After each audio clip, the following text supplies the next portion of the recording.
नमस्कार। स्वागत है आपका हिंदू ग्रंथ ज्ञान पर। यहाँ हम रोज लाते हैं धर्म और शास्त्र की अनमोल कथाएं जो न केवल प्रेरणा देती हैं बल्कि जीवन जीने का सही मार्ग भी दिखाती हैं। शास्त्रों का सार सरल भाषा में। आज मैं आपको सुनाने जा रही हूँ महाभारत से जुड़ी एक अद्भुत और अनोखी कथा। एक ऐसे पुरुष की कहानी जो एक दिन स्त्री बन गया। यह कथा हमें बताती है कि भाग्य और परिवर्तन दोनों ही ईश्वर की योजना का हिस्सा हैं। तो आइए सुनते हैं सुदुमन और इला की अद्भुत कहानी। बहुत समय पहले चंद्रवंश नामक एक प्रसिद्ध वंश था, जिसे सोमवंश भी कहा जाता है। ऐसा माना जाता है कि यह वंश स्वयं चंद्रदेव से उत्पन्न हुआ था। इसी वंश में एक महान व्यक्ति हुए, वैवस्वत मनु, जिन्हें पृथ्वी पर पहला मानव माना जाता है। उनकी पत्नी का नाम था श्रद्धा। दोनों बहुत धार्मिक और विनम्र थे, परंतु उनके जीवन में एक कमी थी। उन्हें संतान नहीं थी। सालों बीत गए, फिर भी कोई संतान नहीं हुई। अंत में उन्होंने देवताओं को प्रसन्न करने के लिए एक यज्ञ करने का निश्चय किया। मनु जी ने ईश्वर से पुत्र की कामना की, जबकि श्रद्धा ने मन ही मन एक पुत्री की इच्छा की। समय के साथ उनकी प्रार्थना सुनी गई और उन्हें एक पुत्र प्राप्त हुआ।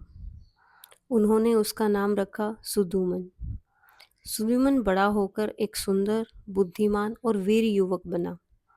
वह धनुष बाण चलाने में निपुण था और हर कोई उसकी प्रशंसा करता था।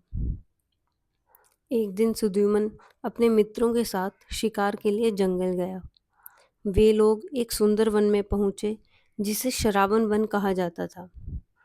वह जगह बड़ी शांत और मनमोहक थी। पक्षियों की चहचहाहट, बहती हवा और हरियाली से भरा वातावरण। पर उन्हें क्या पता था कि यह वन साधारण नहीं, बल्कि देवी पार्वती का पवित्र उपवन था।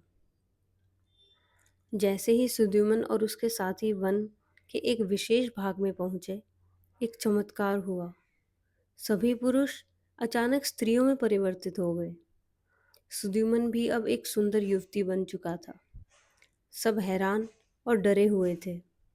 उन्हें समझ नहीं आ रहा था कि यह क्या हो गया है और अब क्या करना चाहिए। भ्रमित अवस्था में वे सब वन में इधर उधर भटकने लगे। तभी एक दिव्य प्रकाश फैला और देवी पार्वती उनके सामने प्रकट हुई। उन्होंने मुस्कुराकर कहा, यह मेरा उपवन है बेटा। यहाँ किसी पुरुष का आना निषिद्ध है। जो पुरुष यहाँ प्रवेश करता है वह अपने आप स्त्री बन जाता है। यह नियम है। सुद्युमन ने हाथ जोड़कर क्षमा मांगी और कहा, माँ, यह सब अनजाने में हुआ। हमें पता नहीं था कि यह आपका पवित्र स्थान है। देवी पार्वती ने उसकी सच्चाई और विनम्रता देखकर कहा, चिंता मत करो, तुम्हारी गलती अनजाने में हुई है, इसलिए मैं तुम्हें आशीर्वाद देती हूँ। अब से तुम अपनी इच्छा के अनुसार पुरुष या स्त्री जो चाहो वह रूप धारण कर सकोगे। उस समय सुद्युमन ने अपने स्त्री रूप को स्वीकार किया और उसका नाम रखा गया इला। इला अत्यंत सुंदर और कोमल हृदय वाली थी। जब बुध देव, चंद्रदेव के पुत्र ने उसे देखा तो वे उसकी सुंदरता पर मोहित हो गए। दोनों ने विवाह किया और उन्हें एक पुत्र हुआ, पुरूरवा। कुछ वर्षों के बाद इला ने वापस पुरुष रूप धारण करने का निर्णय लिया और फिर से सुद्युमन बन गई। वह अपने राज्य लौटा और न्यायपूर्वक शासन किया। बुढ़ापे में उसने अपना राज्य अपने पुत्र पुरूरवा को सौंप दिया और स्वयं वन में चला गया, जहाँ उसने अपना जीवन साधना में व्यतीत किया। पुरूरवा ने एक महान वंश की स्थापना की, जो आगे चलकर चंद्रवंश कहलाया। इसी वंश में राजा ययाति, राजा भरत, राजा कुरु और अंततः पांडव और कौरव का जन्म हुआ। यानी कि महाभारत की पूरी गाथा का आरंभ कहीं न कहीं सुद्युमन और इला की कहानी से ही जुड़ा है। इस प्रकार सुद्युमन, जो देवी पार्वती के वरदान से इला बने, आगे चलकर चंद्रवंश के प्रारंभकर्ता बने। वही वंश जिसमें आगे जाकर पांडवों का जन्म हुआ। यह कथा हमें सिखाती है कि जीवन में होने वाले हर परिवर्तन के पीछे ईश्वर की कोई ना कोई योजना छिपी होती है। धन्यवाद जो आपने यह कथा सुनी।